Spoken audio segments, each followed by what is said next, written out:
Ted Bundy fue un asesino serial que cautivó a sus más de 30 víctimas con su carisma y por ser bien parecido. Gary Ridgway, conocido como el asesino del Río Verde, porque enterró a sus primeras 5 víctimas en el río de ese nombre, pues también fue otro asesino serial. Richard Ramírez, hijo de inmigrantes mexicanos, conocido como el Night Stalker, pues era un asesino serial que entraba a casas, asaltaba y mataba a sus habitantes en Los Ángeles y en San Francisco.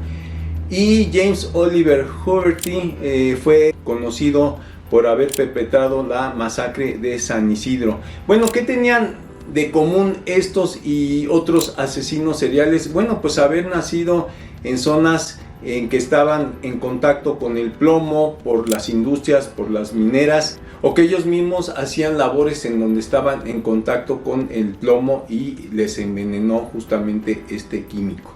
Hola, soy el profesor Adán Salgado, bienvenidas y bienvenidos a este tema que, bueno, pues se relaciona justamente con la sociología y bueno, ya ven que les he dicho que también soy sociólogo. Miren, Bundy nació en Vermont, cerca de una fundidora. Gary Ridgway trabajó pintando camiones con pintura que tenía plomo. Richard Ramírez vivió en El Paso, Texas, cerca de una fundidora que emitía mucho plomo. Y Oliver era soldador y por muchos años estuvo aspirando el humo de la soldadura que decía que hasta lo volvía loco. Y como les decía, el plomo pudo haber sido una de las causas que llevó a muchas personas a estos comportamientos anómalos. Bueno, podríamos definir a un asesino serial como una persona que en un periodo de tiempo mató a muchas otras personas. O bueno, en el caso de los tiroteos masivos, que pues ya ven que en Estados Unidos suceden prácticamente todos los días, ahí hablaríamos de asesinos masivos o múltiples. Y hay varios ejemplos históricos, por supuesto. Por ejemplo, una fue Locusta, que vivió en el siglo I, fue una envenenadora profesional al servicio de emperadores como Nerón. Se le atribuyen decenas de asesinatos con venenos como arsénico o cianuro.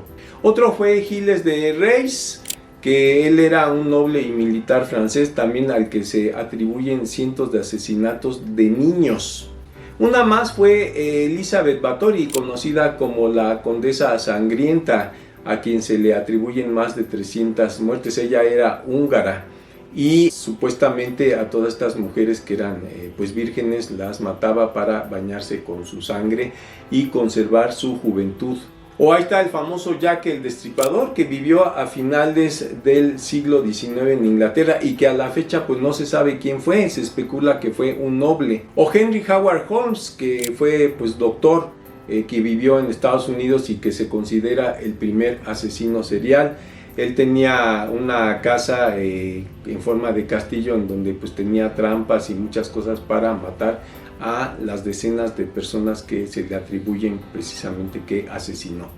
El libro Murderland, publicado recientemente por la autora Caroline Fraser, sostiene esta teoría, que el plomo pudo haber sido una de las causas que llevaron a estos comportamientos anómalos a todas estas personas, sobre todo en el noroeste de los Estados Unidos. El plomo es bien sabido que afecta el comportamiento de las personas. Por ejemplo, afecta la corteza prefrontal y cuando esta es dañada pues se produce un comportamiento errático, y también afecta la amígdala y cuando esta es dañada pues produce un comportamiento en donde son insensibles al sufrimiento. Por eso justamente los asesinos seriales pues disfrutan mucho cuando matan a sus víctimas. Sí, dice Fraser que pues en esa época se produjeron muchos asesinos, más de 300. Fíjense, ella habla del asesino de la caja, del tirador fantasma, el 5 ojos, el asesino de la reina, el asesino del índice, el asesino de la cara feliz, el asesino del Río Verde y muchos más que eran justamente conocidos por sus apodos. Y también dice que en esos años, en los 70s y los 80s, pues los índices de asesinatos en Estados Unidos han sido los mayores en la historia de ese país. Y bueno, dice que los hombres pues eran muy violentos. justamente sus tíos, sus hermanos, su papá, pues eran muy violentos, pero como no tenían, digamos, forma de comparar, pues ellas pensaban que, las mujeres pensaban pues que todo esto era natural. Pone de ejemplo que un vecino que vivía enfrente de su casa, pues un día decidió volar la casa y después se suicidó. Afortunadamente sobrevivieron su familia y sus hijas, pero esto lo pone de ejemplo para ilustrar qué tan violentas eran estas personas. Y ya fue hasta que ella tuvo 13 años en 1974 pues que se dio cuenta de que empezaron a surgir asesinos seriales, porque había muchas mujeres que desaparecían o sus cadáveres pues eran hallados. Como les decía, ella sostiene precisamente esto, que el envenenamiento por plomo pues pudo haber llevado a estos comportamientos anómalos, y que no hay nada de que niveles seguros de plomo, no, simplemente está allí y envenena a las personas y les produce pues daños a su salud. Y dice que hay una correlación entre los asesinos seriales y los lugares en donde vivieron. Por ejemplo, en Filadelfia, pues allí también había muchas industrias fundidoras y mineras, y también allí pues surgieron muchos asesinos seriales. Precisamente dice que incluso puede haber una correlación entre los asesinatos, fíjense, en Ciudad Juárez, que está cercana pues a El Paso, Texas, y en El Paso, Texas, precisamente allí hay unas fundidoras de Asarco, que es una empresa que actualmente pertenece al tóxico Grupo México, y que ella pues piensa que los asesinatos de mujeres entre los años 80 y 90 pues se debieron a una justamente envenenamiento de plomo por personas que pues su comportamiento se alteraba y que llevaron a esos asesinatos. Fíjense que la película Bajo Juárez, bueno, es un documental, ilustra esta situación muy bien.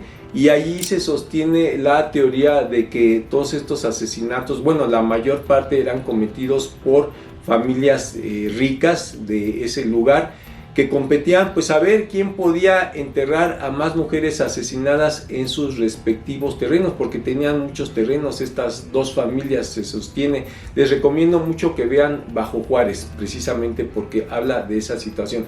Entonces Fraser pues sostiene que también pudo haberse debido a la contaminación de la fundidora de Asarco en El Paso, Texas, que llevó a estos asesinatos, esta pandemia de asesinatos en Ciudad Juárez. Dice que incluso en donde pues ella nació, precisamente había muchas empresas mineras y fundidoras, y que probablemente todo eso pues también haya afectado y haya pues alterado el comportamiento de, sobre todo de los hombres, que eran pues muy violentos. Fíjense que, bueno, pensando en esta situación, a mí se me ocurrió que en provincia, donde muchas personas cocinan pues todavía en ollas de barro, y ya ven que estas ollas de barro pues les echan un recubrimiento que está vidriadas la superficie, y que bueno, es a base de plomo. Pues este recubrimiento pues pudo haber llevado justamente al envenenamiento de personas precisamente, y que pues por eso mismo sean pues tan violentos. Ya ven que en provincia es muy común que los hombres se retan, se pelean y hasta se matan. No sé, pudo haber sido una situación de envenenamiento por usar tanto barro. Y en efecto, bueno, pues la contaminación del aire, del agua, del suelo, pues está llevando precisamente a el surgimiento de muchas enfermedades o el aumento en el índice de las ya existentes. Fíjense que, por ejemplo, en New Brunswick, en Canadá, pues hace poco surgieron pues más de 500 personas con un mal desconocido, no se sabe a qué se pueda atribuir. Dicen las autoridades que pues es Parkinson o Alzheimer, pero los familiares están seguros que se debe a otra situación, muy seguramente por contaminación de químicos, y puede ser que sea así. Fíjense, los PFAS, que son conocidos como los químicos permanentes, provocan daños a la salud, como cáncer, como retraso mental, problemas cardíacos, daños en el embarazo y muchos otros males. Así es que, y allí están estos químicos, se usan por ejemplo en antiadherentes como el teflón, o también en los extinguidores. Así es que pues cada día que pasa nos estamos muriendo, es una muerte lenta también la que sufrimos. Y justamente Fraser hace esa observación de que también hay que hacer responsables a las empresas como ASARCO, porque también hay que decir que sus emisiones pues han matado a cientos de personas a lo largo de décadas. Miren, justamente ASARCO, que pertenece, como les dije, al tóxico Grupo México, es un buen ejemplo. De hecho, el Grupo México en el 2014 se rompió una presa de Jales allí en una mina que tiene en Sonora, y pues esto provocó precisamente que se envenenara el río Sonora y aumentaran los índices de cáncer y de otros males crónicos degenerativos en el lugar. Ha querido solamente solucionar esto indemnizando a unas cuantas personas, pero el mal allí está, la contaminación allí está y no se va a quitar nunca, porque es un daño pues prácticamente permanente.